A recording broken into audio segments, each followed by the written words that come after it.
नमस्कार मित्रों। एक कथावाचक है मुरारी बापू, जिनको लोग मुरारी डाकू भी कहते हैं। यह हास्य के व्यंग के पात्र तो नहीं है कि इन पर तो मुरारी बापू है, कथावाचक है, अपने आप को महान संत कहते हैं, लेकिन इनमें महानता वाली कोई बात नहीं है, संतों वाली, साधु संतों वाली कोई बात नहीं है। बल्कि मुरारी बापू जैसे कथावाचक हिंदुओं का ब्रेन वॉश करने का प्रयास करते हैं, हिंदुओं का ब्रेन वॉश करते हैं। और करते क्या है, तो यह जब कथा वाचन करते हैं तो उसमें पाकिस्तानी कव्वालों को बुला करके तबला हारमोनियम लगा करके और कव्वाली का आनंद लेते हैं और अपने भक्तों को भी कव्वाली का आनंद दिलवाते हैं। वह भी पाकिस्तान से बुलाए गए कव्वालों को, और फिर उन पर नोटों की गड्डियाँ लुटवाते हैं और कव्वाली का आनंद लेते रहते हैं। हिंदुओं के कथावाचक, कहते हैं कि हम कथावाचक हैं, मंदिरों में कथा वाचन करते हैं, पंडालों में कथा वाचन करते हैं, लाखों हिंदू उनके भक्त हैं और चढ़ावा चढ़ाते हैं। तो वह करते क्या है, तो वह कहते हैं कि मैं अपने पास कुरान रखता हूँ। आप हिंदुओं के कथावाचक हैं, आप गीता रामायण का कथा वाचन करते हैं और आप अपने साथ कुरान रखते हैं, तो इससे आप क्या सिद्ध करना चाहते हैं कि आप बहुत बड़े भाईचारा वाले हैं, आप बहुत बड़े सेक्युलर हैं, धर्मनिरपेक्ष हैं।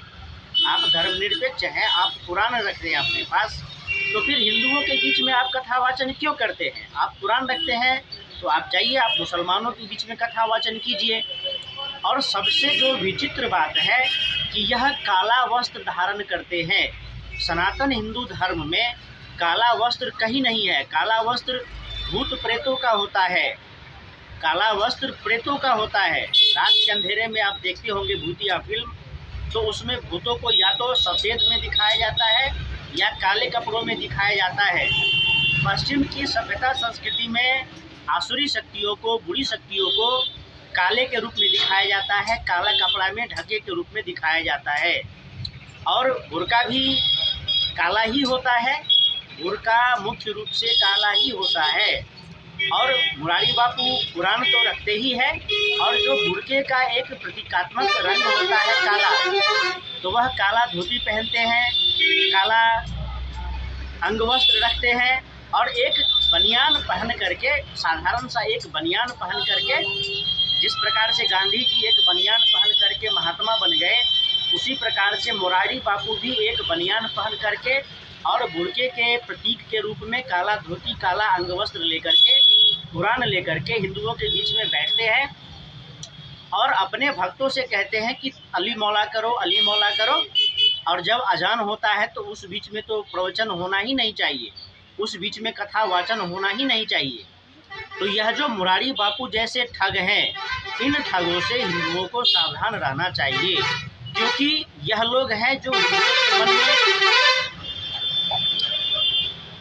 जो हिंदुओं के मन में जो पाकिस्तान भारत का सबसे बड़ा शत्रु है, उससे मैत्री भाव कहते हैं जागृत करने के लिए। और इस कारण से क्या होता है, तो बड़े स्तर पर भारत में मतांतरण भी होता है, हिंदुओं का ब्रेन वॉश होता है। जाकिर नायक जैसे इस्लाम के प्रचारक जो प्रयास करते हैं कि अधिक से अधिक लोगों को मतांतरित किया जाए, उस क्रम में मुरारी बापू जैसे लोग क्या करते हैं, तो एक जगह उपलब्ध कराते हैं कि बड़े स्तर पर हिंदुओं का मतांतरण किया जा सके। क्योंकि हिंदू समझते हैं कि आप मंदिर में बैठ करके, पूजा पंडालों में बैठ करके, कथा वाचन के स्थल पर बैठ करके भी कुरान पढ़ सकते हैं, अली मौला गा सकते हैं, कव्वाली का आनंद ले सकते हैं। और इससे क्या होता है, तो हिंदू अपने मूल से भटक जाते हैं और मुरारी डाकू जैसे कथावाचकों के जाल में फंस जाते हैं। सेक्युलरिज्म के नाम पर, धर्मनिरपेक्षता के नाम पर हिंदुओं के साथ बहुत बड़े बड़े षड्यंत्र होते रहे हैं, छल कपट होते रहे हैं। एक तरफा हिंदुओं को भाईचारे का संदेश दिया जाता रहा है, भाईचारे की शिक्षा दी जाती रही है, तो भाईचारे के नाम पर भी हिंदुओं के साथ बहुत बड़े बड़े षड्यंत्र और छल कपट होते रहे हैं। और आज भी मुरारी बापू, मुरारी डाकू जैसे फर्जी कथावाचकों, फर्जी संतों के माध्यम से हो रहा है। हिंदुओं हिंदुओं का ब्रेन वॉश हो रहा है और हिंदू जाल में फंस रहे हैं। सोचने वाली बात है कि कोई संत है, कोई हिंदुओं का संत है, हिंदुओं का कथावाचक है और वह कथावाचन में कुरान लेकर के बैठता है। आपको इतना ही लगाव है तो आप स्वतंत्र हैं, आप उधर जा सकते हैं। आपको कुरान पढ़ना अच्छा लगता है, कव्वाली सुनना अच्छा लगता है तो आप उधर चले जाइए। आप उधर चले जाएंगे तो लोग समझ जाएंगे, चेले आपको उसमें भी मिल जाएंगे, भक्त आपको उसमें भी मिल जाएंगे, चढ़ावा चढ़ाने वाले उसमें भी आपको मिल जाएंगे, बल्कि और अधिक मिल जाएंगे। क्योंकि आज अरब देशों के पास इतना पैसा है कि आपको वो पैसे से तौल देंगे। बस आप एक बार जाकिर नायक की तरह, या फिर जो आप कुरान लेकर के सोते हैं, उठते हैं, बैठते हैं, आप काला वस्त्र धारण करते हैं, आप कव्वाली के शौकीन हैं, तो इन सब कामों को आप कर सकते हैं। बस आप अपना नाम बदल लीजिए, आप अपना काम बदल लीजिए और जो हिंदुओं के बीच में बैठते हैं वह छोड़ करके आप दूसरे मत पंथ में जा कर के बैठिए। इसके लिए आपको कोई फांसी पर नहीं लटकाएगा, इसके लिए आपको कोई दोष नहीं देगा। बस लोग बोलेंगे कि यह मुरारी बापू थे, यह अब जो है सो अब कुछ और हो गए, लेकिन आपको कोई गोली नहीं मारेगा, आपको कोई फांसी नहीं चढ़ाएगा।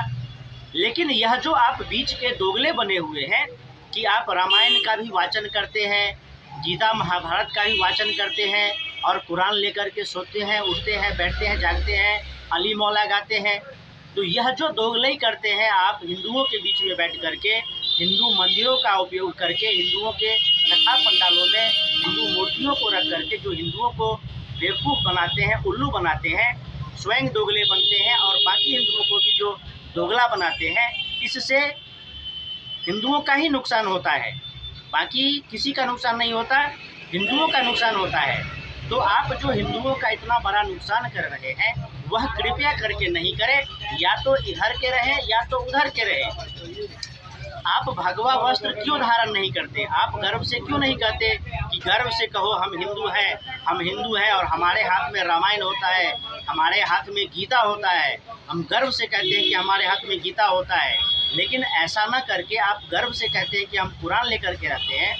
तो जब आप कुरान लेकर के रहते हैं, आप कव्वाली सुनते हैं, तो हिंदुओं के बीच में आप क्या कर रहे हैं?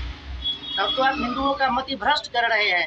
तो जो हिंदुओं का मति भ्रष्ट करे, ऐसे ठग से, ऐसे दोगलों से हिंदुओं को सावधान रहना चाहिए और उनके कथा वाचन में नहीं जाए हिंदू। इसी में हिंदुओं की भलाई है और इसी में सनातन धर्म की भलाई है।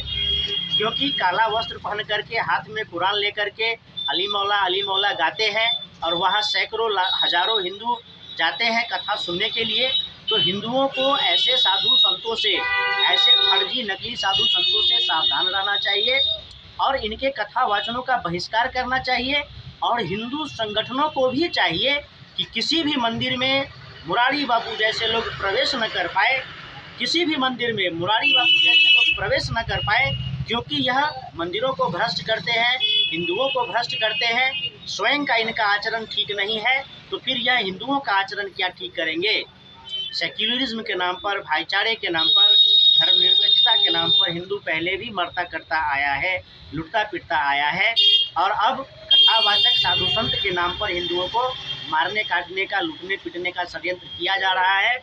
तो आज समाज में आवश्यकता है कि मुरारी बापू जैसे ठगों से सावधान रहा जाए और मुरारी बापू जैसे ठगों का पर्दाफाश किया जाए। इन्हें, मुरारी बापू को किसी भी हिंदू मंदिर में प्रवेश नहीं मिलना चाहिए और हिंदुओं के कथावाचक का अधिकार नहीं मिलना चाहिए। यह स्वतंत्र है कि यह कुरान जाकर के पढ़ाए लोगों को, या बुर्का पहने, ऊपर से नीचे तक काला ढक ले, कोई दिक्कत नहीं है। अगर हिंदू है तो आप गीता रामायण का वाचन कीजिए, आप भगवा वस्त्र धारण कीजिए, आप पीला वस्त्र धारण कीजिए, आप भगवा वस्त्र धारण कीजिए, लेकिन हिंदुओं को बरगलाइए मत, हिंदुओं को भटकाइए मत। क्योंकि हिंदू लंबे समय से झेल रहा है, अब हिंदू बहुत अधिक नहीं झेल सकता और हिंदुओं को मुरारी बापू जैसे ठगों का बहिष्कार करना चाहिए। फिर मिलेंगे, नमस्कार।